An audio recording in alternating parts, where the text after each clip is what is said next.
2 o 3 datos sobre mí. Tengo, el 6 de enero voy a cumplir 56 años. Acá no hay nadie de esa edad, todos son menores de 40. 56 es una edad increíble, increíble. Hice todo lo posible para morir antes.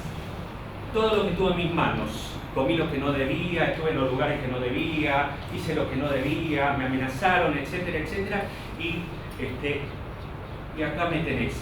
Se ve que la técnica era básicamente hacer lo que se te daba la rebajada gana. ¿Sí? Voy a cumplir 56 años, soy psiquiatra desde hace casi 28.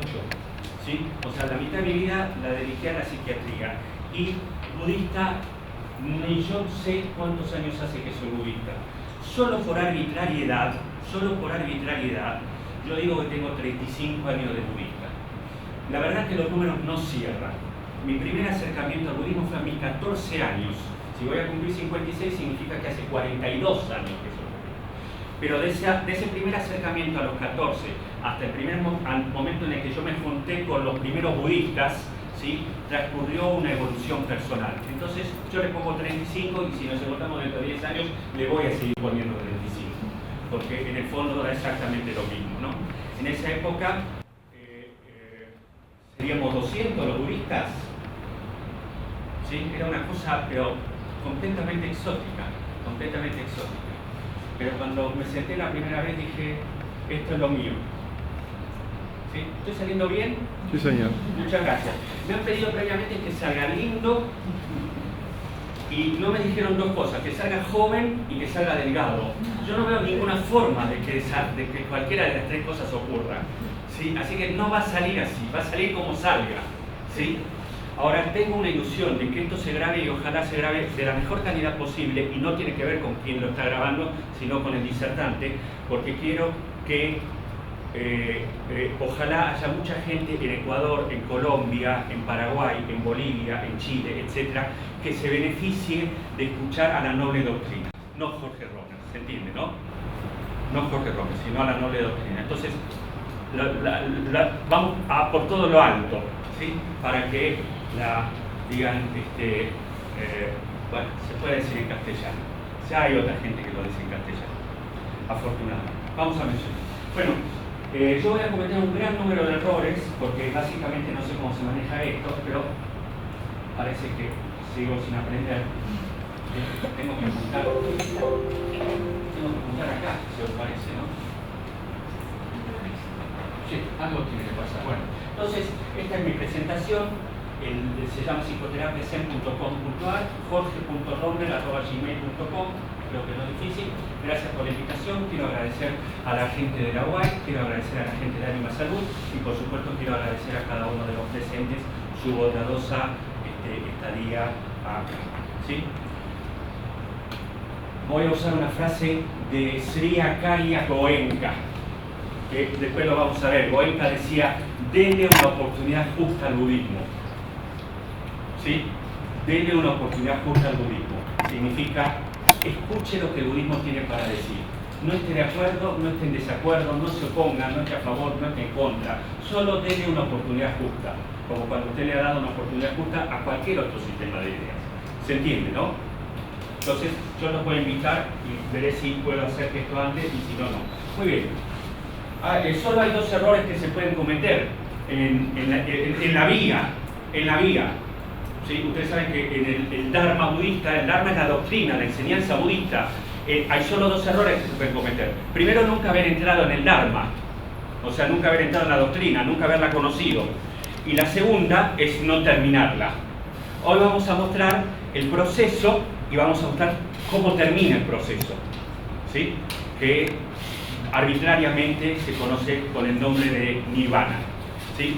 Pero, como ustedes ya sabrán, sobre todo aquellas personas que se han formado previamente en psicoterapia basada en el budismo, lo más lindo de todo esto es que no hay tal proceso y no hay tal finalización del proceso, ¿sí? Es solo un modo convencional de llamar a las cosas. ¿Hasta ahí se va entendiendo lo que voy diciendo? ¿Sí? En cualquier momento me hacen saber que no se entiende absolutamente nada. Muy bien. Suelo dedicar las presentaciones. Esta fue mi mamá, 1932 al 2010. Mi mamá se llamó Sara, fue médica, fue pediatra. y ya lo dije en otras ocasiones, soy edípico, sí, absolutamente, sí. Ninguna discusión, soy edípico, fue la más grande de todos los tiempos, ¿sí? Yo soy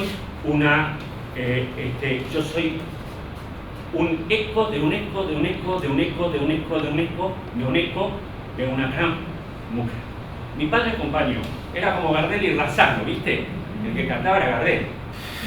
Y Razzano tocaba un poquito. Bueno, mi viejo sería Razzano, ponele, igual le mando saludos, ¿sí? También falleció un año antes. Así que soy edípico. ¿Alguna pregunta? ¿Sí?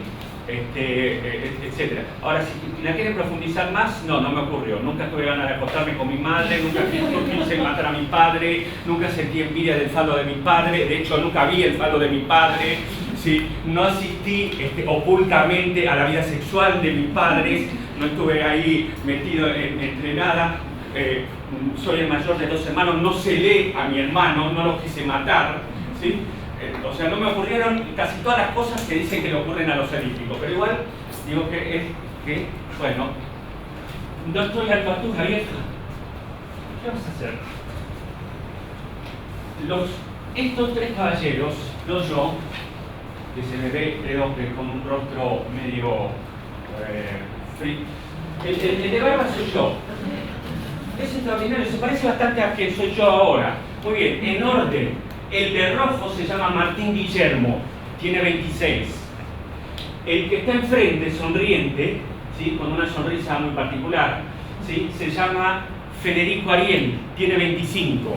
Y la dama que está en el fondo, con rostro medio pétreo, fue el Día del Padre, ¿sí? Se llama Carolina Cecilia. Yo siempre me he preguntado, ¿sí? ¿Por qué sobreviví? Porque yo nací muerto, ¿sí? Y la acción de mi abuelo, que era obstetra, me rescató, me trajo a la vida, me trajo a Duca, me trajo al sufrimiento. Hasta que hace poquito caí en cuenta de que no era tan relevante yo, sino que yo solo había continuado vivo para dar lugar a estos 3 muertos. Entonces, mirándolos, les decía, esa misma noche, decía, no puedo creer que sean tan bonitos, tan inteligentes y tan buena gente. La genética de tu vieja, lee el laburo que hizo. La genética de tu vieja fue terrible. Muy bien, cada uno lleva su vida y tienen características particulares y ninguno de los 3 es budista. Te pueden dar esta clase perfectamente. El más cercano es el caballero de rojo, que es los 3 son 3 turros. ¿El turno se usa acá en Rosario? ¿Sí? No me veía muy bien un día. ¿Yo la puedo tocar a usted? ¿Sí? Y se acerca Martín Guillermo y me dice, ¿qué dice la 4ª noble verdad? Empiezo. De la recta visión continúa el recto pensamiento, del recto pensamiento continúa la recta palabra, de la recta palabra continúa la recta acción, de la recta acción continúa el recto modo de subsistencia, del recto modo de subsistencia continúa el recto esfuerzo, del recto esfuerzo continúa la recta atención, de la recta atención continúa la recta concentración. Me dice, ¿y cuándo lo vas a poner en marcha? Le digo, Martín, listo. Ya está. Ya aprendiste todo.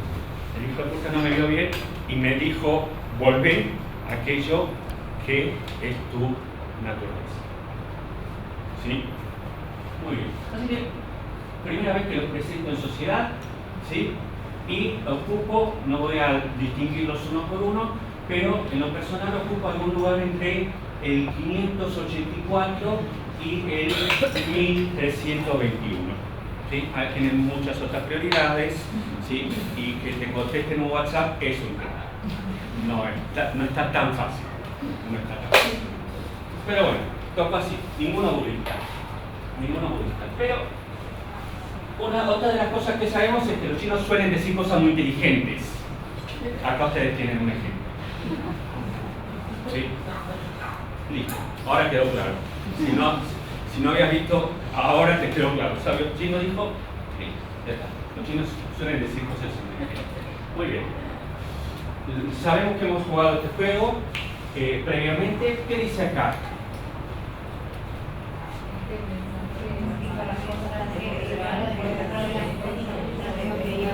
Muy bien, este mensaje es para demostrar las cosas tan increíbles que son, etcétera, etcétera. La verdad es que no dice eso, como usted ya sabe previamente. Ahí dice 3, 5, 7, 3, M, 3, N, 5, 4, J, 3, 3, 5. Eso es lo que dice. Ahora, nosotros aprendemos, somos condicionados a leer lo que nuestra mente nos dice que tiene que leer.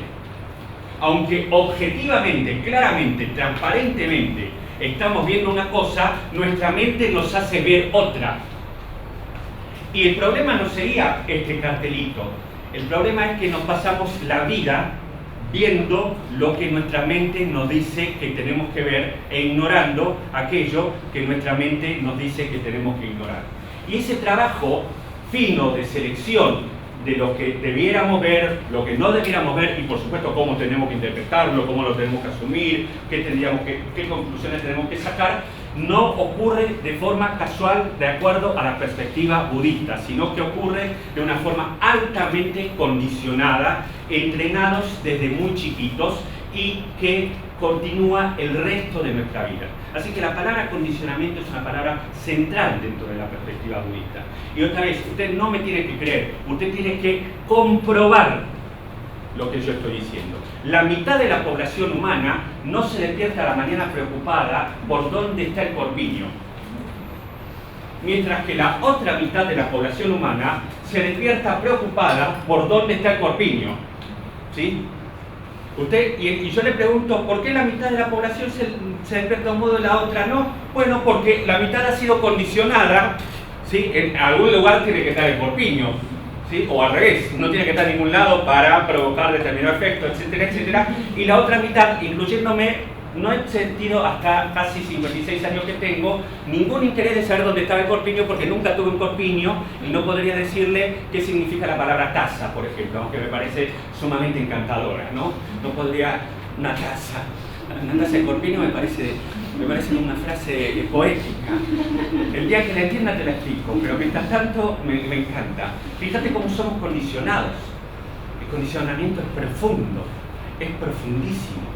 Es gravísimo.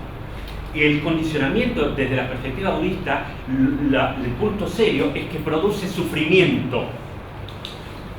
¿Sí? El budismo no tendría ninguna relevancia en sus observaciones si no tuviera como identificación permanente que todas nuestras acciones tienen que ver con o nuestro condicionamiento tiene que ver con un sufrimiento presente, no solamente un sufrimiento pasado o un sufrimiento futuro, sino un sufrimiento presente.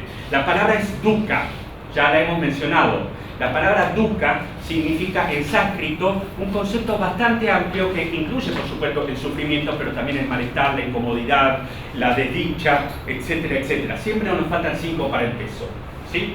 Nos pasamos la vida diciendo que mañana vamos a ser felices, cuando nos casemos, cuando nos descasemos, cuando tengamos hijos, cuando no tengamos hijos, cuando se vayan, cuando se muden, etcétera, etcétera, etcétera, ¿no? ¿Sí? Muy bien, entonces, volviendo al tema del condicionamiento, la perspectiva budista te dice, tu mente ha sido condicionada para el ver el mundo de un modo en particular. Y usa un montón de artilugios para que vos veas el mundo de un modo particular, y a eso, en las formas más elegantes, se lo llama maya, sueño. Se dice que estamos soñando. Y el budismo es duro. Hoy van a ver que no es tan bonito el budismo. No es tan bonito. No es tan bonito. Maya es la forma delicada, soñamos. Soñamos el sueño de nuestra mente. Levante la mano el que cree que hay una pared o una persona detrás suyo. Levante la mano, por favor. Muy bien. ¿A quién de ustedes les consta? ¿Quién se dio vuelta a ver si hay una pared o una persona detrás suyo? A pesar de eso, usted cree que hay una pared. Y lo infiere porque no entra aire de afuera, etc. Fíjese cómo la mente le crea una realidad. Le inventó una pared. Y puede seguir, no hay problema. Muy bien, entonces vivimos en un sueño.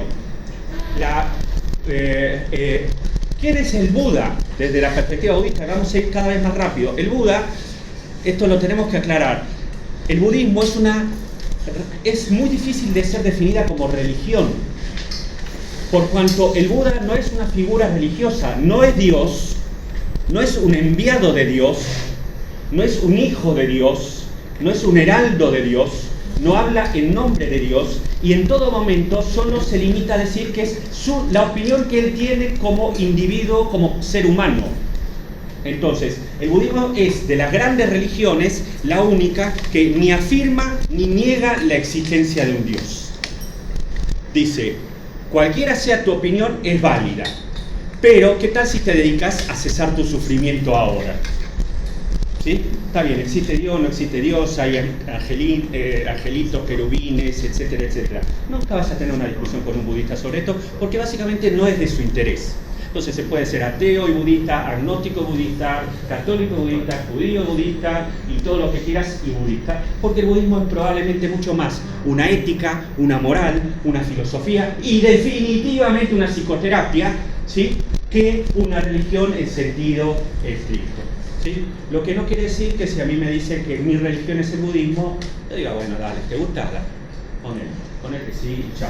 ¿Sí? Los budistas somos un poco discutidores. Yo te discuto la tercera, la segunda te doy la derecha y listo.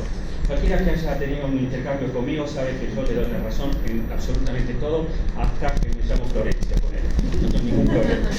Si te gusta Florencia, dale nomás. ¿Sí? Tengo otras cosas más importantes que hacer. Lo primero que tengo que hacer es salir de mi sueño, porque el sueño que cada uno de ustedes vive es su sueño particular, ¿sí? Y además, si esto fuera poco, vivimos un sueño colectivo. Por ejemplo, ¿qué es un sueño colectivo? Ser argentinos. ¿Querés algo más del sueño? ¿Qué cosa es ser argentinos? Vos sabías, si no lo sabías te enterás ahora, que la guerra del Chaco termina porque le afanaste a Paraguay, Formosa. O sea, antes de la guerra del Paraguay, la guerra de la Triple Alianza, Formosa no era Argentina. Ahora, ningún formoseño pensaría que no es argentino. O sea, salió de un sueño, ser paraguayo, y entró en otro sueño, que es ser argentino. ¿Se entiende, no? O sea, no es solamente el sueño individual, sino los sueños que los demás te crean, ¿no? Uno de los sueños más corrientes en el ambiente del sí es que el sí tiene respuesta para todo. ¿Cómo no vas a saber esto? Decís, no tengo ni idea. ¿Por qué tendría que tener idea? Y lo más probable es que tu paciente desaparezca porque, bueno, venís a defraudar. Bueno, yo te mandé cualquiera, volví a mi vieja. Sí, hola, mamá. En fin. El caballero este vivió, vamos a decir, en alguna edad entre el 563 y el 483 a.C. Más o menos lo quieren situar, ponele siglo VI, siglo V, siglo VI a.C. ¿Sí? Estamos hablando entonces de una tradición que tiene al menos 2600 años. No quiere decir que porque algo sea viejo es bueno, ¿sí? Eso es una falacia. Durante miles de años se sostuvo que la Tierra era plana, ¿sí? Lo que no hizo que la Tierra se volviera plana.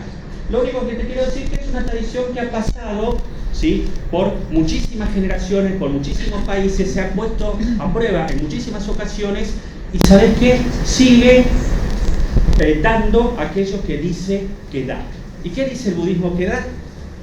¿Qué es lo que el budismo dice que da? Y una psicoterapia, que si querés basar el budismo dice que da el inmediato cese de tu sufrimiento. Lo haces ya. Vos me vas a decir, ¿no se puede? Dale una oportunidad justa a tu vida. Sí se puede. Hay gente que te dice, es muy liberador.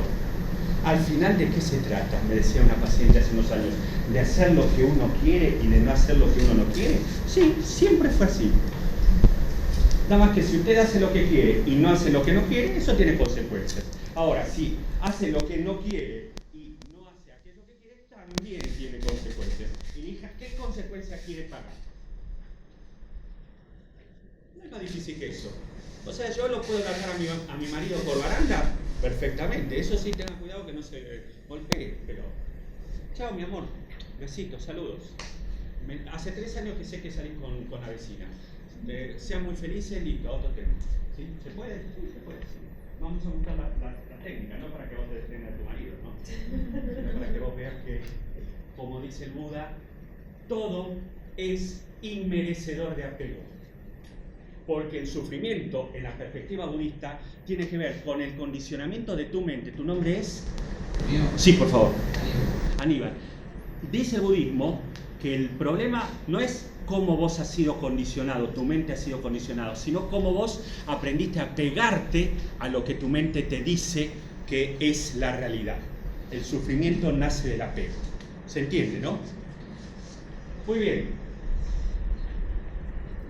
Vamos a pasarlo rápido. Se describen 3 etapas en la vida del Buda. En la primera etapa es lo que se llama la etapa concupiscente, que dura hasta sus 29 años. Básicamente el señor era príncipe, era hijo del rey. Si nos atenemos a la historia real, tema importantísimo, nosotros los budistas creemos en la existencia histórica, real, física de un señor llamado Siddhartha Gautama Sakyamuni, también llamado el Buda, el despierto, el que salió del sueño, pero al mismo tiempo nos importa un corno si eso es real o no es real. Porque lo importante no es si realmente existió un Buda que hizo tal o cual, sino lo importante es la doctrina, la enseñanza, aquello que legó a todas las generaciones. ¿Se entiende, no? Entonces, parte del entrenamiento budista significa poner en tela de juicio la existencia de un Buda. ¿Sí? Entonces, cuando vos soltás al Buda, también soltás algo que te pesa. Muy bien, la primera etapa fue de joda, diversión. Las hizo todas el muchacho, si nos atenemos a la vida. Hay un libro, hay por lo menos 2 libros, La vida de Buda, que valen la pena leer. Se casó, tuvo amantes, estuvo de fiesta, etcétera, etcétera. No le faltó ninguna, pero básicamente comprobaba que eso le producía insatisfacción. Estar de joda todo el día le producía insatisfacción. Y entonces la respuesta que da a ese estado de insatisfacción es salirse de esa situación de concupiscencia y escapa, ¿sí?, de los 3 por lo menos templos en donde lo había encerrado su papá, que lo amaba, porque temía que este caballero se escapara, se fuera. ¿Sí? Jodido, el día anterior había nacido el hijo. Practica el desapego con la esposa y con el hijo. Jodido bárbaro. ¿Sí? Muy bien, se escapa y va a pasar los siguientes 6 años en lo que se va a llamar la etapa ascética del Buda. ¿Sí? Ascética por cuanto se somete al ascetismo que era propio de la época en la que él vivía. No se olviden que el budismo es 1000 años posterior al hinduismo. ¿Me van siguiendo? ¿Sí? Les paso muy rápido algunos datos del hinduismo. Muchos dioses. Dioses que tienen dioses. Si no te alcanza con los dioses que hay, cada tanto un dios aparece en forma humana y a eso se lo llama avatar. ¿Sí? O sea, están los que están, pero cada tanto alguno de ellos reaparece. El hinduismo además admite que vos puedas aparecer como avatar de 2 dioses, por ejemplo. ¿Se entiende, no? Muchos dioses.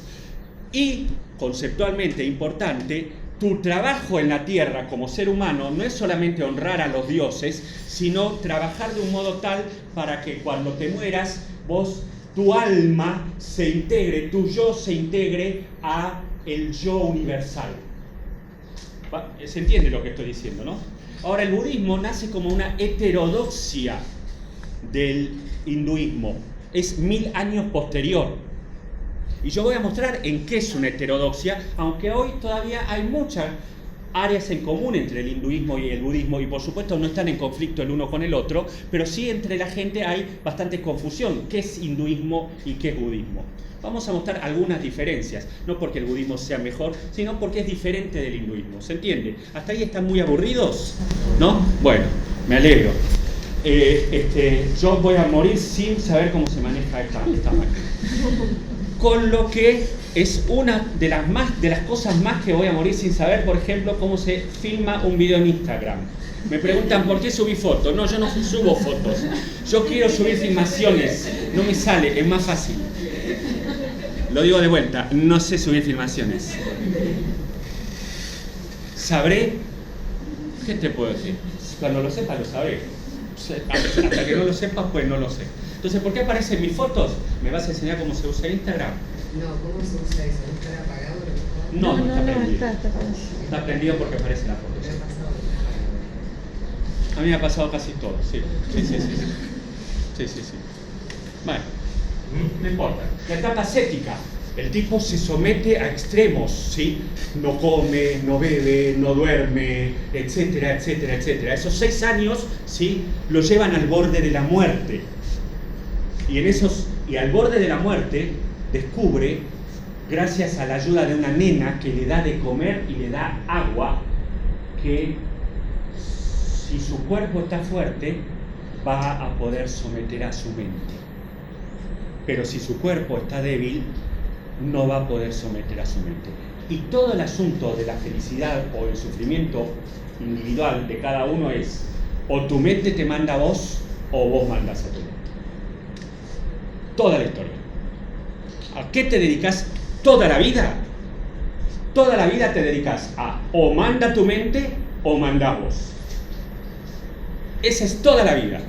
A mí me preguntan qué hago durante el día. Le digo nada, salvo mantener a mi mente completamente en donde tiene que estar. ¿Y dónde tiene que estar? En ninguna parte. No tiene que hacer nada. No tiene que importarle nada. ¿Sí? La mente, nuevamente, o manda mi mente o mando yo. Entonces aparece un concepto que ustedes se lo están planteando. ¿Quién soy yo? Y el budismo te dice: ponele que te llamas Cantinflas. ¿Qué relevancia tiene quién soy yo? ¿Tiene relevancia saber exactamente quién soy yo? ¿Tiene relevancia para poder someter a tu mente? ¿Tiene gran relevancia que te llames A, que te llames B, que te llames C, que te dediques a esto, que te dediques a aquello, que vivas acá, que vivas allá? ¿Tiene relevancia? Entonces el budismo tiene frase para eso. Te dice, bueno, si a eso le llamamos mente, lo otro será la no mente, si querés. ¿Sí? Pero una cosa central, y que tiene que ver con la práctica de, no solamente el budismo, sino la práctica de la mirada que tiene el budismo y la mirada que tiene una psicoterapia basada en el budismo, es que no hacemos un gran énfasis en saber quién soy yo. Porque para empezar no nos consta que haya algo que podamos llamar yo. Y yo voy a explicar un poco más esto. Pero por ahora, lo crucial, lo importante, no sos tu mente. Y vos decís, ¿y yo cómo lo sé? Y yo te digo, ¿vos sentías envidia cuando recién naciste porque la teta de la madre de la beba de al lado era más grande que la teta de tu mamá? ¿Vos sentías envidia? No. ¿Ahora sos capaz de sentir envidia? Lo que fuera, no de tetas, hablo de si sos capaz de sentir envidia. ¿No? Bronca, odio, celos, nada de eso. Bienvenida, estamos frente a un bodhisattva. Está cerca de la budeidad. ¿Alguno que pueda sentir celos? Sí. Bueno, bárbaro. ¿Alguno nació con celos? No, muy bien, aprendieron a sentir celos. Fueron condicionados a sentir celos. Fueron condicionados a sentir envidia, bronca, odio, rencor. Atesorar historias. Es muy cómico, a veces te querés ir del consultorio. Odio a mi prima. Ajá. ¿Desde cuándo? 25 años. Es un tiempo. ¿Por qué? No me acuerdo muy bien.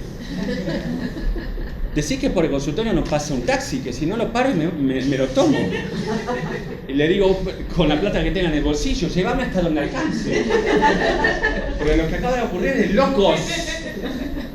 ¿Sí? Se mantiene un odio 25 años, una ira, una bronca, un rencor, un celo.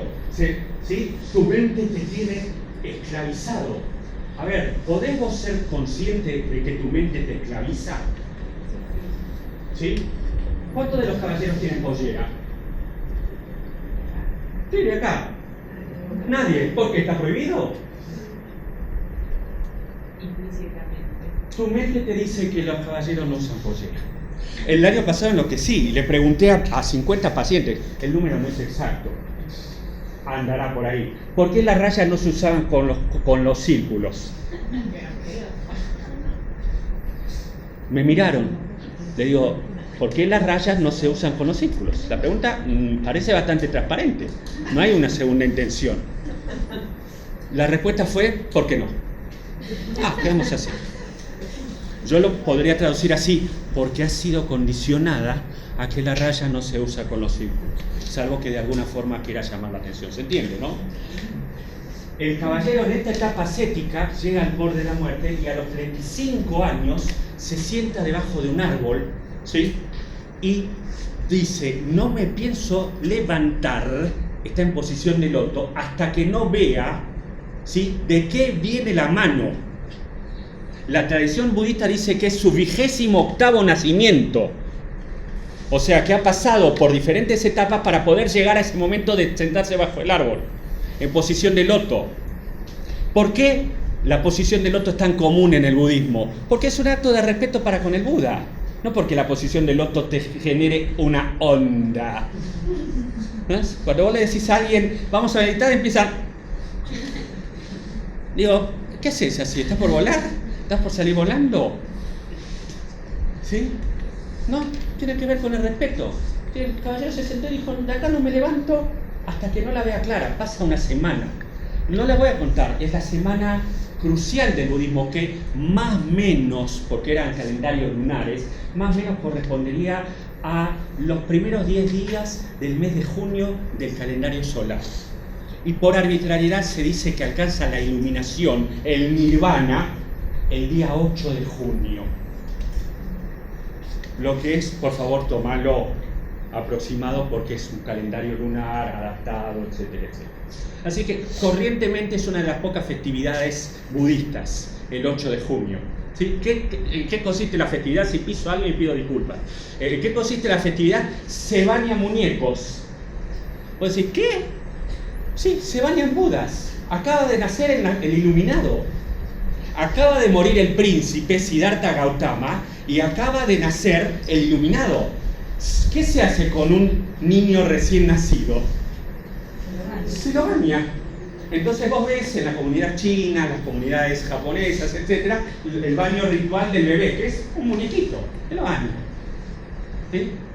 Así que si el 8 de junio andás por Buenos Aires y me mandás un mail, vamos y bañamos juntos muñequitos, ¿qué sé yo? Será divertido, supongo. ¿Sí? Es una de las pocas festividades, pero 8 de junio más o menos, puede ser 7, puede ser 9, por ahí anda. Es la tercera luna de uno de los meses de un calendario lunar que era muy específico. ¿Sí? Muy bien, en esa iluminación, ¿sí?, en esa iluminación o nirvana, el tipo descubre descubre que vivimos en un sueño y que él vive en un sueño. Que tuvo en un sueño cuando estaba de joda, que tuvo en un sueño cuando estaba ascético, cuando se sometía a ascetismo, y que quiere salir del sueño, porque el sueño produce sufrimiento. ¿Alguna duda hasta ahí? ¿Están muy aburridos? ¿Sí? Las vejigas se van llenando. Es extraordinario. Sobrelleve el asunto. Sobrelleve. ¿Sí? Cuando no de más, se levanta. ¿Sí? Pero sobrelleve.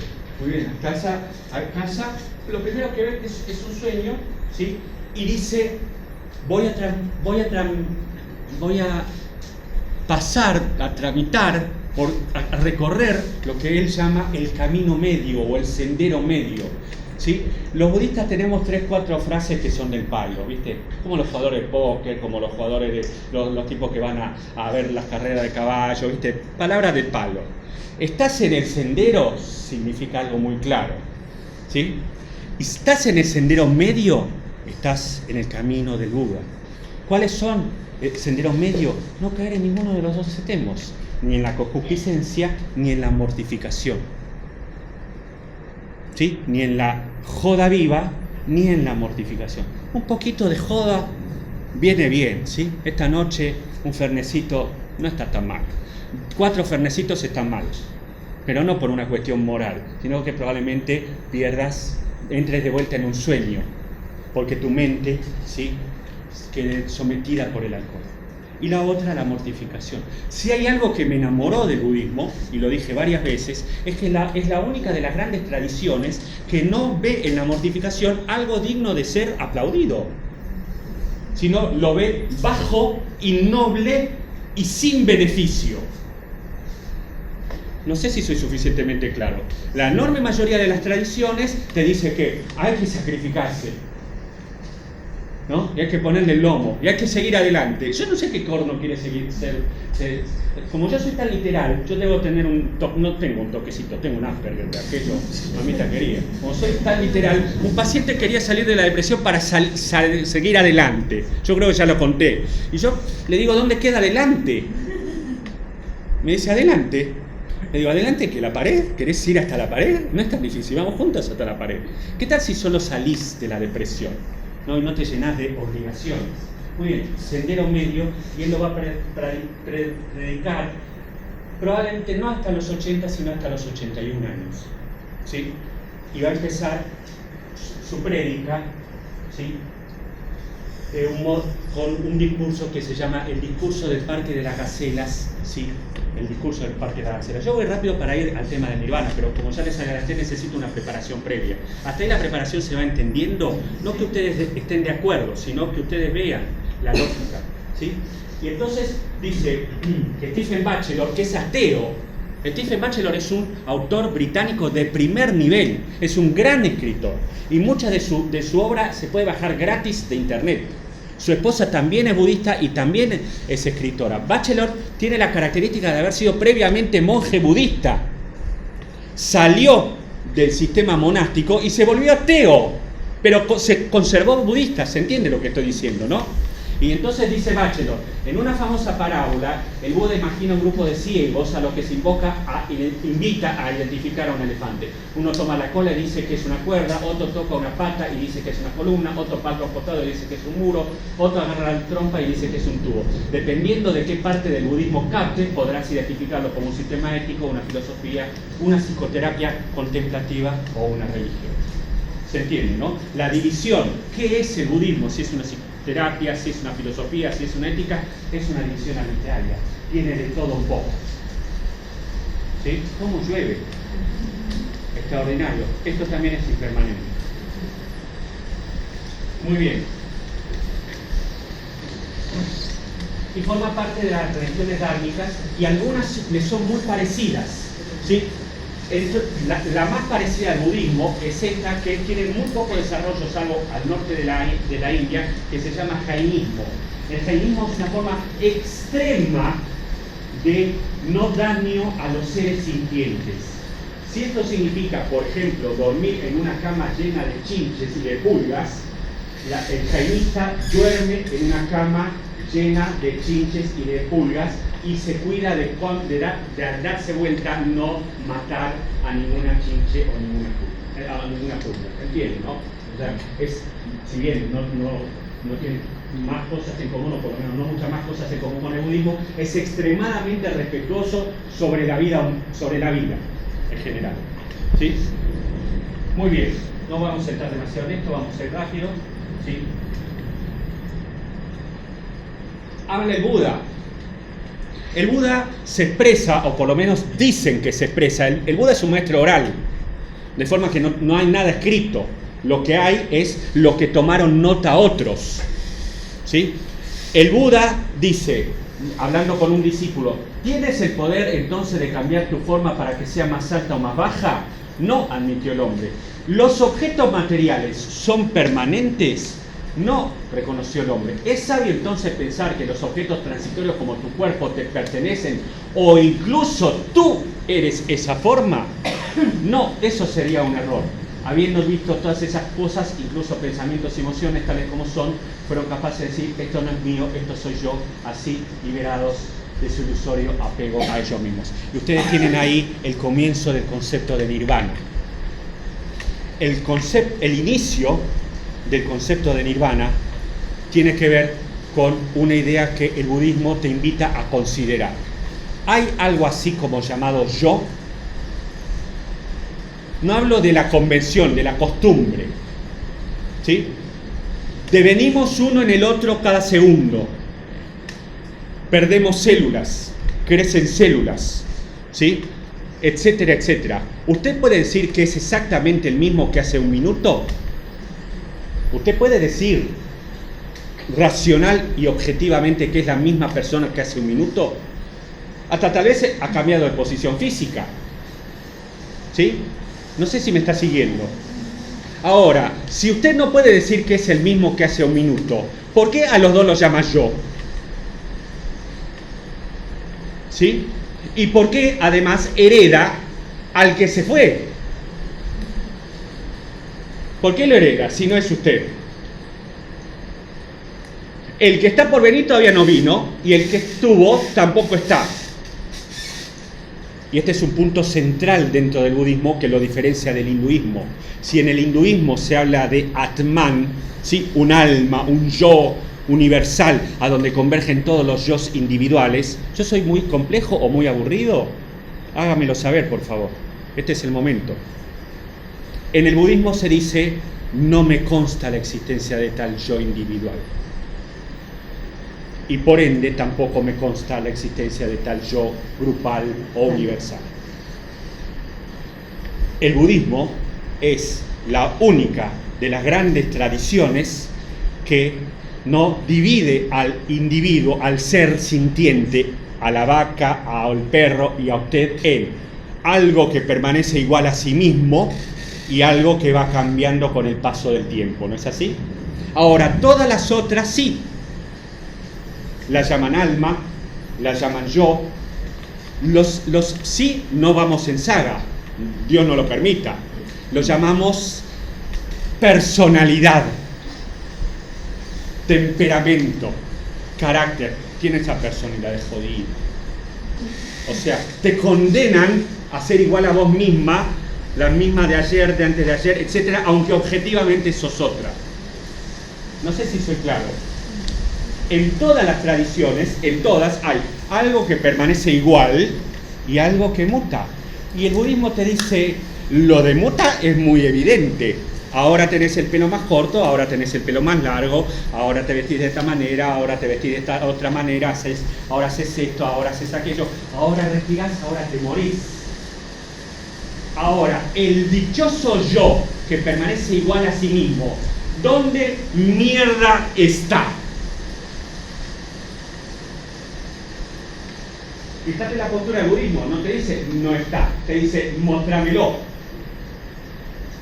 Si no lo podés mostrar, al menos tendrías que sospechar que no existe. Y no inventarte que existe porque hay modos indirectos de suponer que existe. Por ejemplo, el chiste es la expresión del inconsciente. ¿En serio? ¿En serio? Siempre. Posta, la de gallegos es la expresión del inconsciente, la de negros, la de judíos, siempre la expresión del inconsciente. Fíjate, qué retorcido. Yo te puedo mostrar que está lloviendo. Te digo, mira, llueve. Ahora no te puedo mostrar yo. Hace milenios, ¿sí?, que la humanidad no puede mostrar a yo, pero sigue creyendo en yo. Y este concepto, si Atman en el hinduismo corresponde al yo y a un yo universal, en el budismo se llama Anatman, no yo. Por favor, no esté de acuerdo, solo piense. Una de las tareas que yo doy a mis pacientes, sobre todo cuando recién empiezan, es que busquen a yo.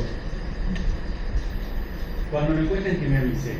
No a cualquiera, no al mío, al de ellos. Al segundo día me dice, no lo encuentro, sigo buscando. Al cuarto me dice, no aparece. Bueno, capaz no exista. ¿Se entiende la postura del budismo? Constante de venir, de venir, de venir, de venir, de venir, de venir. Por supuesto que te angustia porque te gustaría existir, ¿no? Te gustaría ser algo, alguien. Ojalá un busto en una plaza, una foto, alguien. Tenemos hambre de ser alguien. Capaz no haya nada parecido a yo. Es la perspectiva budista. Si superás la melancolía de que tal vez no haya algo parecido a yo, decís, entonces no me tengo que heredar ni parecer a mí mismo, ¿sí? Solo tengo que ser quien soy en cada momento. ¿Sí? ¿Se entiende? No tengo que parecerme a alguien. Solo tengo que ser quien soy en cada momento. Levante la mano a aquellas personas entre los presentes a los que les parece que ser incoherente está mal. Sin problema, no estamos jugando a nadie. ¿Qué cree que ser incoherente está mal? Bárbaro. ¿Alguna vez se preguntó qué es ser coherente? ¿Alguna vez se lo preguntó? Ser coherente es parecerse a alguien que estuvo hace un minuto y hace un año y hace 10 años, etc. ¿Está usted tan interesado en ser parecido a ese tipo de hace 10 años? ¿Sí? ¿Y por qué no sigue más lejos? ¿Por qué no se parece a ese chiquito de 5 años? Póngase los cortos y juega al fútbol. Desde la perspectiva budista, ser coherente forma parte de nuestra vida mental, porque no te permite ser quien sos en ese momento. ¿Se entiende esto, no? Solo la perspectiva budista, nuevamente. Pero la siguiente cosa que enfatiza acá el Buda no es solamente la duda alrededor de si la persona puede cambiar o puede llamar a esto yo, sino una segunda cosa. Si no hay yo, ¿hay realmente un mí? ¿O un mí también forma parte del sueño? Sí, uno está acostumbrado a llamar mí a tal cosa o a tal otra, mi ropa, mi fama, mi honor, mi poder, mi riqueza, mi belleza o lo que fuera. Pero si no hay tal yo, ¿quién puede poseer? Imagínese un día en el que usted no sienta que algo es su. Que usted puede prestar una ropa, que usted puede ayudar a una persona a cruzar la calle, que usted no espera ninguna recompensa de eso, ¿sí? No quiere que su fama se incremente, su honor, su poder o lo que fuera. ¿Cómo crees que terminaría ese día? ¿Más pesado o más liviano? No hay ningún mí que yo tengo que sostener. Te puedo usar los aros, pero sí, dale, tranquila. Vieja, te perdí los aros. Me parece muy bien, los aros están para ser perdidos. O vas más lejos, ¿qué aros?